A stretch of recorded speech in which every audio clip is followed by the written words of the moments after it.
Bismillahirrahmanirrahim. Assalamualaikum warahmatullahi wabarakatuh. Innal hamdalillah nahmaduhu wa nasta'inuhu wa nastahdihi wa nastaghfiruh wa nu'minu bihi wa natawakkalu alayhi wa na'udzu billahi min shururi anfusina wa sayyiati a'malina. Man yahdihillahu fala mudilla lahu ومن يضلل فلا هادي له. أشهد أن لا إله إلا الله وحده لا شريك له وأشهد أن محمدا عبده ورسوله. اللهم صل وسلم وبارك على سيدنا محمد وعلى آله وصحبه أجمعين. أما بعد. Daripada Abu Malik Al-Harith bin Asim Al-Ash'ari radhiyallahu ta'ala anhu katanya, Rasulullah sallallahu alaihi wasallam bersabda, "At-tuhuru syatrul iman, walhamdulillahi tamla'ul mizan, wa subhanallah walhamdulillahi tamla'ani, atau tamla'u ma baina as-samawati wal ard, was-salatu nurun, was-sadaqatu burhanun, was-sabru diya'un, wal-Qur'anu hujjatun laka aw 'alaika. Kullu an-nasi yaghdu, faba'i'un nafsahu famu'tiquha aw mubiquha." Maksudnya, bersuci separuh daripada iman. Alhamdulillah memenuhi mizan, yakni timbangan. Subhanallah dan Alhamdulillah, kedua-duanya memenuhi ruangan di antara langit dan bumi. Sembahyang adalah nur, yakni cahaya. Sedekah adalah keterangan, yakni bukti. Sabar memberikan cahaya. Al-Quran boleh menjadi hujjah bagimu, yakni pembela, atau ke atasmu, yakni melaknatmu. Setiap manusia berusaha, maka dia menjual dirinya, sama ada kepada Allah dengan melakukan ketaatan, atau kepada syaitan dan hawa nafsunya dengan dia melakukan maksiat dan kemurkaan Allah. Maka ada yang membebaskannya daripada kehinaan di dunia dan azab di akhirat, dan ada yang membinasakannya dengan melakukan maksiat. Hadis ini diriwayatkan oleh Imam Muslim pada nombor hadisnya 223. Manaqib, yang biodata perawi hadis Abu Malik Al-Harith bin Asim Al-Ash'ari radhiyallahu ta'ala anhu. Namun sebenarnya ialah Ka'ab bin Asim Al-Ash'ari. Dikunyah, yakni diberi gelaran dengan gelaran Abu Malik, seorang sahabat yang masyhur, menetap di Syam kemudian Mesir, meriwayatkan dua hadis daripada Nabi sallallahu alaihi wasallam. Di antara pengajaran hadis ini menunjukkan kepada kita cabang-cabang kebaikan yang membawa kepada kebaikan abadi di dunia dan juga di akhirat. Antara yang dianjurkan supaya dilaksanakan ialah menjaga kebersihan yang melambangkan keimanan, zikrullah yang boleh memenuhi mizan, yakni timbangan kebaikan, solat sebagai cahaya, sedekah yang boleh membawa kepada bukti, yakni bukti keimanan kepada Allah Subhanahu Wa Taala, dan kesabaran sebagai cahaya. Al-Quran boleh menjadi hujjah untuk kita atau ke atas kita.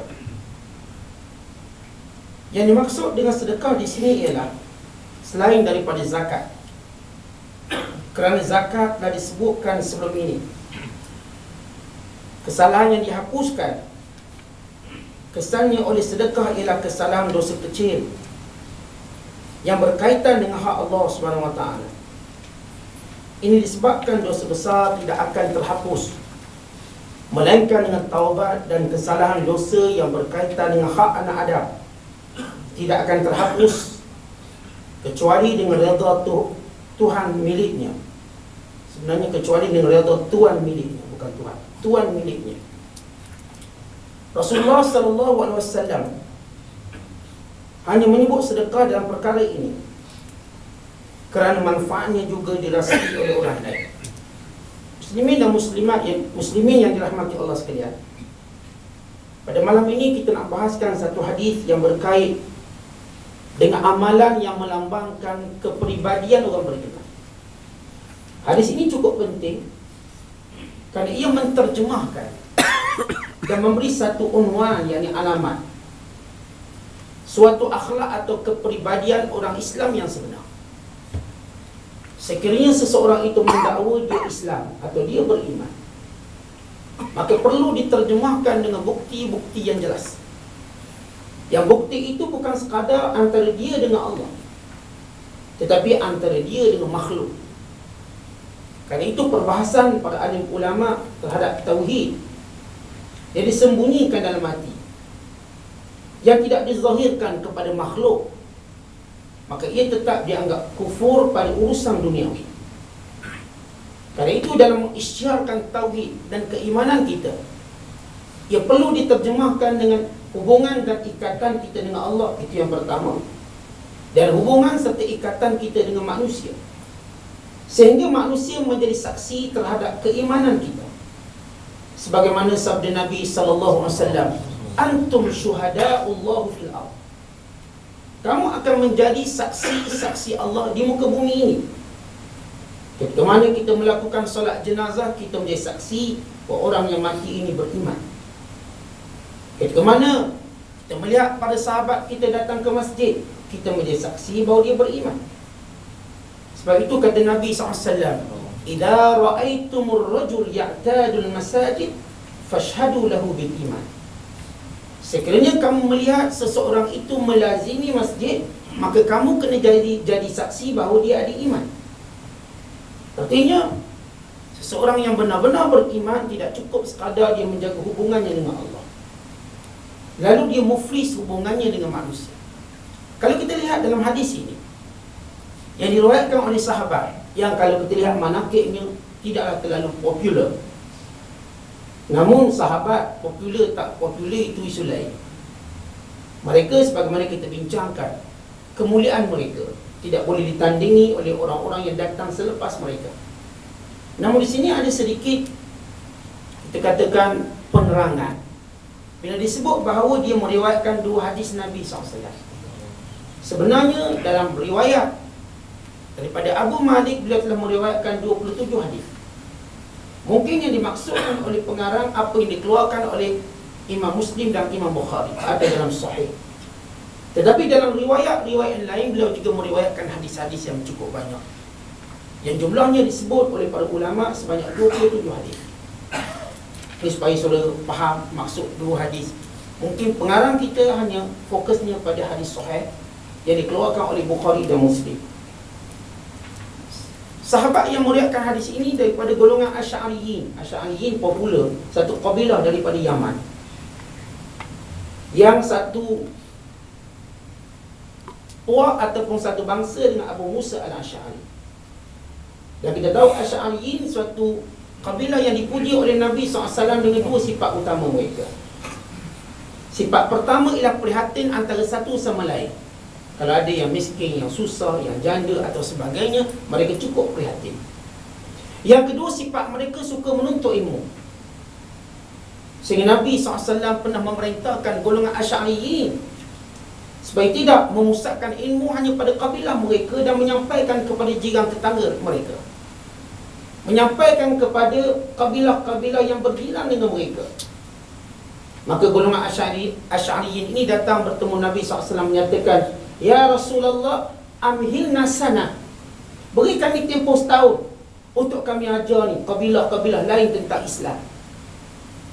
Kata Syekh Ahmad Mustafa Zarqa, Ia menunjukkan bahawa satu bangsa, satu kabilah yang conquer satu ilmu dan membiarkan jiran Muslim yang lain dalam kejahilan, ia satu jenayah masyarakat.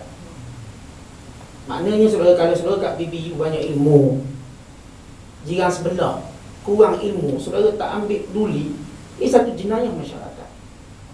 Kerana ilmu perlu disebarkan. Kita tak boleh jadikan ia sebagai eksklusif kepada kita sahaja, eksklusif pada orang tertentu sahaja.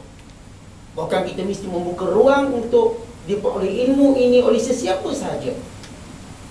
Ini saya katakan, atau apa yang disebut oleh Syekh Ahmad Zarqa sebagai jenayah kemasyarakatan. Sehingga Nabi menegur golongan Asy'ariyin yang mereka rata-rata suka belajar, tetapi mereka hanya menyampaikan ilmu ini pada puak-puak mereka, dan menghalang orang lain daripada mendapati kenikmatan ilmu ini, kebenaran ini. So kadang-kadang kita buat tu cara tak sengaja. Kita pergi belajar, balik rumah, belajar, balik rumah. Jiran sebelah kita tak peduli. Habis apa tujuan kita belajar? Adakah tujuan kita belajar nak simpan jadi aksesori atau perhiasan rumah kita? Sedangkan sifat ilmu, kata Nabi SAW, balighu anni walau ayat, sampaikan kepadaku atau daripadaku walau satu ayat. Itu sifat ilmu. Bahkan kita lihat para sahabat radhiyallahu alaihim ajma'in, bila mereka mendapat ilmu, mereka berfikir siapa mereka nak cari untuk sampaikan ilmu. Dan ia diwarisi oleh tabi'in. Al-Imam Syihabuddin Az-Zuhri menceritakan bagaimana ketika mana beliau mempelajari hadis daripada salah seorang ulama pada zaman itu Nafi' Maula Ibnu Umar, bekas hamba Ibnu Umar yang menjadi ulama besar. Maka Imam Zuhri pun belajar satu hadis. Saudara, apabila dia dapat satu hadis, dia mula rasa resah. Siapa saya nak beritahu hadis ni? Siapa saya nak beritahu? Maka dia geraknya jariahnya, hamba abdi, bangun.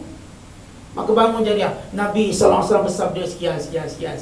Alhamdulillah aku dah sampaikan. So sampai macam tu. Kita khotang 40 kitab lah, senyap ni. Jiran sebelah pun tak tahu, anak isteri kita pun tak tahu. Simpan, ada tobek je tepi kiri kanan. Tetapi masyarakat kita diharamkan daripada ilmu kita. Kita mengharapkan ustaz-ustaz je.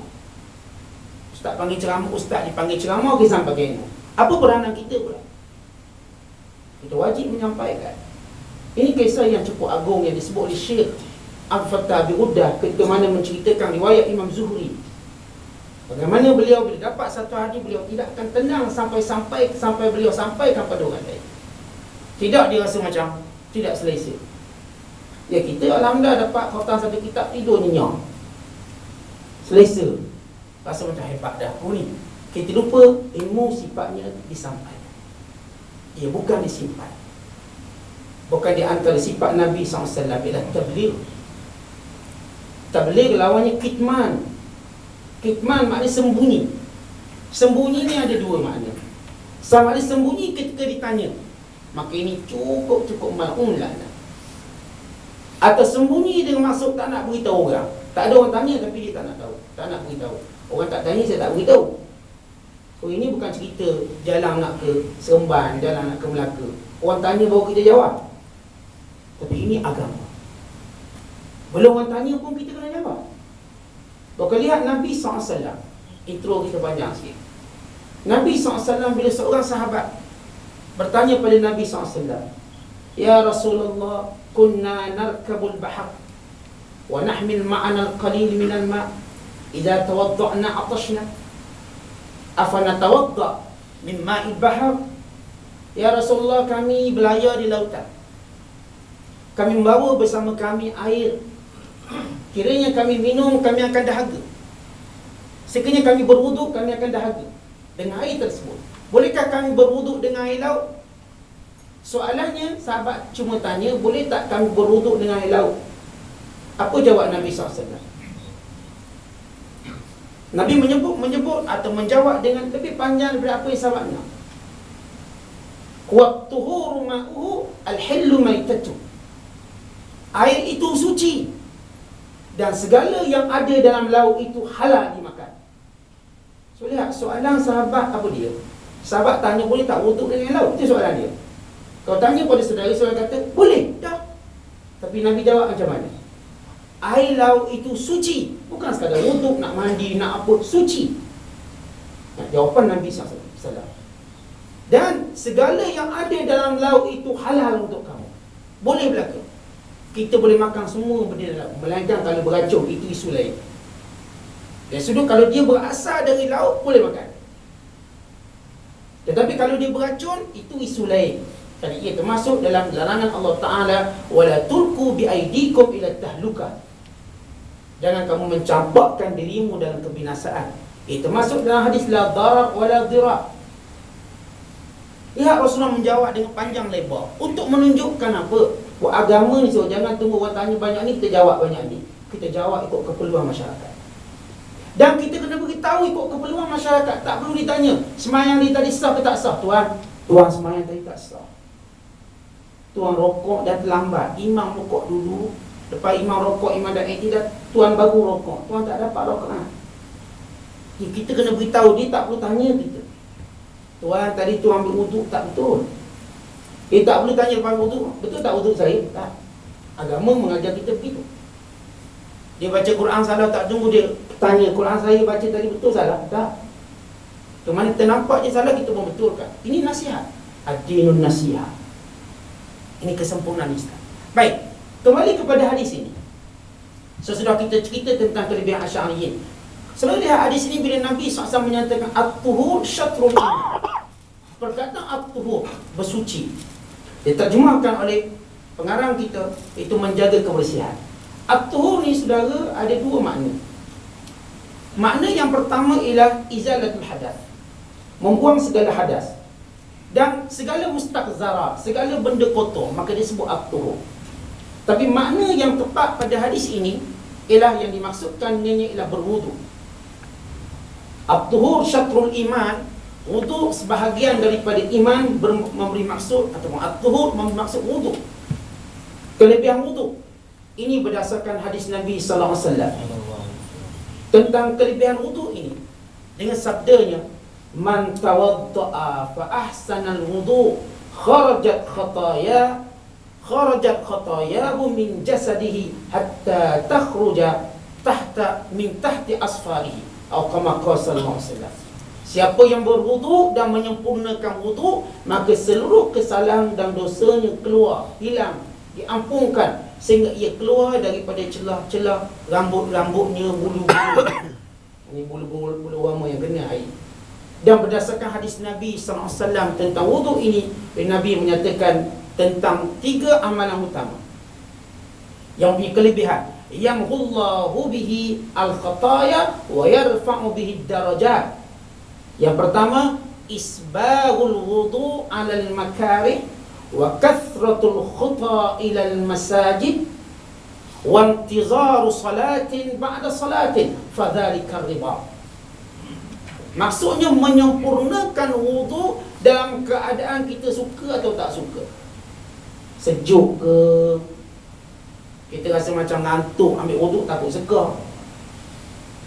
Tu pergi tandas pun pejam mata, takut terlepas hilang ngantuk. Takut kalau buka je habis, rugilah kita tak boleh tidur. Apatah lagi kalau suruh ambil wudu. Kata Nabi SAW, ambillah wudu walaupun kamu benci. Syekh Allamah Abu Isa Asy-Syirazi, seorang antara ketua mazhab Imam Asy-Syafi'i kita, pengarang kitab Al-Lumah dan kitab Muhadzab. Beliau saudara ditimpa dengan penyakit bawasir, penyakit yang menyebabkan hadasnya ataupun tak mampu nak tahan lama lah.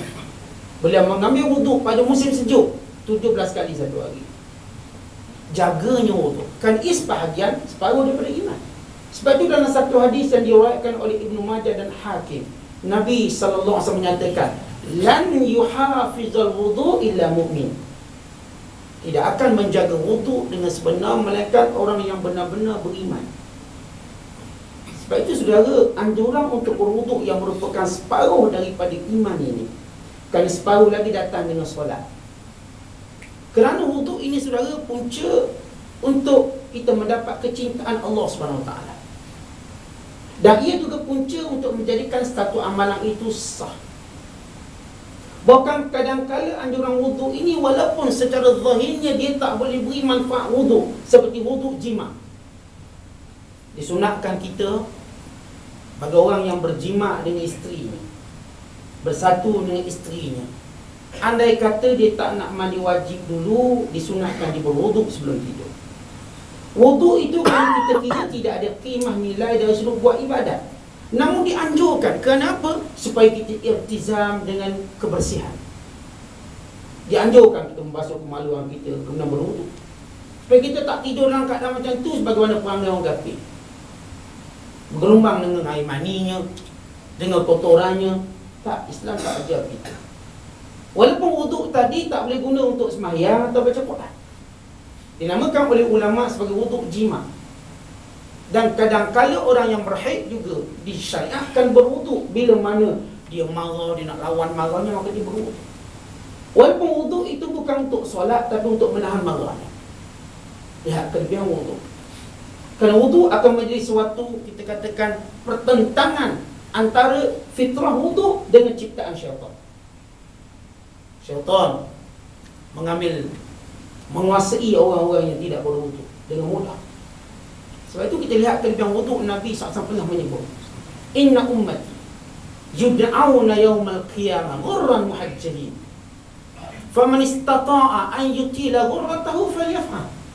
Sesungguhnya umatku akan dibangkitkan hari kiamat kelak dalam keadaan ghurran. Ghurran maknanya dia punya mukanya bercahaya. Muhajjalin maknanya tangan dan kakinya bercahaya. Min atharil wudu, daripada kesan wudu. Kata Nabi SAW, faman istata'a an yutila ghurratahu falyaf'al. Dan siapa yang mampu untuk memanjangkan, menjauhkan, membesarkan cahayanya, maka buat. Maknanya saudara, kalau kita ambil wudu daripada mambatis sya'ar ila asfaliz zaqan, ia hudud ataupun perbatasan sempadan muka kita, terbit anak rambut sampai ke hujung dagu, kita basuh lebih sampai bawah ni, supaya cahaya kita lebih terang. Kalau sekiranya basuh tangan kita sampai ke siku, saudara, kita lebihkan sampai ke separuh lengan. Sekiranya kita basuh kaki setakat dekat, kita katakan buku lali, kita lebihkan sampai separuh betis kita atau ke lutut kita. Ini ghurrah, dan ini muhajjalin, dan ini dia umat Muhammad. Sehingga Nabi SAW menyebut suatu kumpulan manusia yang beriman yang dinamakan sebagai ikhwani, saudaraku. Sehingga sahabat kata, awalasna ikhwanaka ya Rasulullah, bal antum ashabi. Ya Rasulullah, kami ni bukan ikhwan kamu ke? Saudara kamu? Bukan, kamu sahabat. Ikhwan aku. Ya Rasulullah, bagaimana kamu kenal ikhwan? Ikhwanmu? Ya, daripada kesan wudu. Aku kenal ikhwan aku yang beriman denganku, tak tengok muka aku, dengan kesan wudu. Sebab itu saudara, wudu besar fadilah. Sampai orang mati pun diwudukan. Walaupun orang mati tak ada sembahyang, yang sembahyangnya orang hidup, namun diwudukan, disyariatkan wudu dalam banyak tempat. Sebab itu saudara, kita kena berusaha untuk menjaga wudu, kerana ia mendorong Allah mencintai kita dan mendorong kita untuk senantiasa buat baik. Orang beriman patut beza dengan orang kafir. Seorang kafir apa fikir tentang wudu? Mandi pun tak. Tapi orang beriman, saudara, biar kita hidup, kita berjalan sentiasa itu, berusaha untuk ada wudu. Artinya kalau pejabat kita, buatlah tempat satu untuk ambil wudu. Apa ruginya kita ambil wudu? Syekh Ahmad Ibrahim, seorang pakar undang-undang, ketua penggubah undang-undang hudud yang diwartakan di Kelantan dan di Terengganu. Orang komen ni, dia kena cermin muka dia dulu 40 kali sebelum dia kena kenal siapa penggubah undang-undang ni, pakar undang-undang yang diiktiraf oleh dunia Islam. Sebelum nak komen tu, yang belajar tak berapa habis tu, nak komen undang-undang hudud tersebut, dia perlu, saya katakan, cermin muka dia 40 kali. Beliau sudah senantiasa jaga wuduk beliau sampai ke akhir hayat beliau. Apa yang beliau lakukan, saudara, ialah warisan para alim ulama. Artinya, saudara, kalau kita tak boleh ikut ulama dengan ilmunya, dengan ketakwaannya, takkan wuduk tak ikut. Kita biasakan diri kita senantiasa berwuduk. Baik, andai kata kita tak boleh, tak boleh nak tahan satu hari 24 jam misalnya, sebahagian besar masa kita berwuduk. So bayangkan kalau saudara mengantuk, kita drive jauh-jauh mengantuk, apa obat dia? Tidur bukan penyelesaiannya, sebab kita nak pergi satu tempat ni bukan 4 hari baru sampai. Tidur kita tak anggap penyelesaiannya. Kita melihat cara yang paling baik selalu berwuduk. So, berhenti seketika wuduk, solat sunat wuduk. So akan dapati kita lebih segar. Mengantuk ketika mana kita memandu ni saudara, bukan kerana kita nak tidur sebenarnya, tapi itu gangguan. Buktinya saya berhenti minum kopi segar macam tu. Orang yang biasa memandu, cuba dia berhenti dia buat benda lain, tiba-tiba dia akan hilang mengantuk. Ini satu gangguan. Ada mengantuk-mengantuk, so jangan ingat disebabkan saudara kurang tidur, bukan. Kamu mengantuk dalam kuliah bukan sebab kurang tidur. Buktinya kalau Ustaz Wallahualam segar. Tidak diteruslah tidur depan makanan. Itu mengantuk tak boleh ambil iktibar. Mengantuk ketika solat, mengantuk ketika mendengar khutbah, ini bukan mengantuk sebab kurang tidur. Saya katakan kalau Tok Khatib berhenti je khutbah tu segar kata, pula kata. Patut dia terus sambung, dia bangun pagi esok. Tapi ia tidak berlaku. Sebab itu kita kena pasti mengantuk daripada gangguan syaitan dengan mengantuk yang merupakan fitrah kita. Sebagai seorang manusia yang perlukan tidur, ada waktunya. Kan itu saudara, benda-benda macam ni kita kena lawan, jangan ikut. Jangan ikut area kita, jangan ikut kehendak kita. Kerana kita akan rugi. Sebab itu para ulama melihat tidur itu menghilangkan usia. Memperbanyakkan tidur membunuh usia dan membunuh manfaat bagi mendapat kebaikan dunia untuk bawa ke akhirat. Sebab itu para ulama mengharamkan diri mereka tidur pada waktu malam mereka sedikit. Sebagaimana firman Allah Ta'ala, kanu qalilan minal laili ma yahja'un. Mereka ini, kata Allah Ta'ala, sikit je masa yang mereka gunakan untuk tidur. Sebab itu terhasil ciptaan-ciptaan yang hebat. Seperti Ibnu Aqil mengarang kitabnya Al-Funun, 800 jilid. So kalau kumpul semua ulama Malaysia nak terjemah, mati semua dulu. Dia karang seorang diri dia Al-Funun, 800 jilid. Ibnu Aqil rahimahullah. Belum cerita ulama-ulama yang lain. Kenapa manfaat masa yang diperolehi? So mereka memeliharanya dengan berwuduk di tengah malam, sehingga mereka menikmati waktu-waktu yang disebut oleh Syekh Al-Fattah Birud dalam bukunya Qimatuz Zaman Indal Ulama, menguraikan kekusutan, kesulitan, menghilangkan kedukecitaan, kesedihan pada waktu yang tidak diketahui melainkan orang-orang yang dekat dengan Allah. Kalau ia diketahui oleh raja-raja dan pemerintah, nescaya mereka merampasnya dengan mata pedang. Pemerintah tak tahu, pemerintah tahu tidur saja. Kalau mereka tahu nikmatnya berjaga malam untuk mendapatkan kebaikan, baik baca Quran, baik tahajud, baik menuntut ilmu, nescaya mereka akan mengambil dari kami dengan pedang. Tapi mereka tak tahu. Ini rahsia kenapa para ulama kuat. Rahsia kenapa para ulama boleh beri manfaat pada dunia, sehingga beribu tahun ilmu-ilmu mereka tercatat, tersimpan beribu tahun. Itulah rahsia mereka, menjaga wudu dan juga menjaga waktu malam mereka. Kemudian bila Nabi SAW menyebut tentang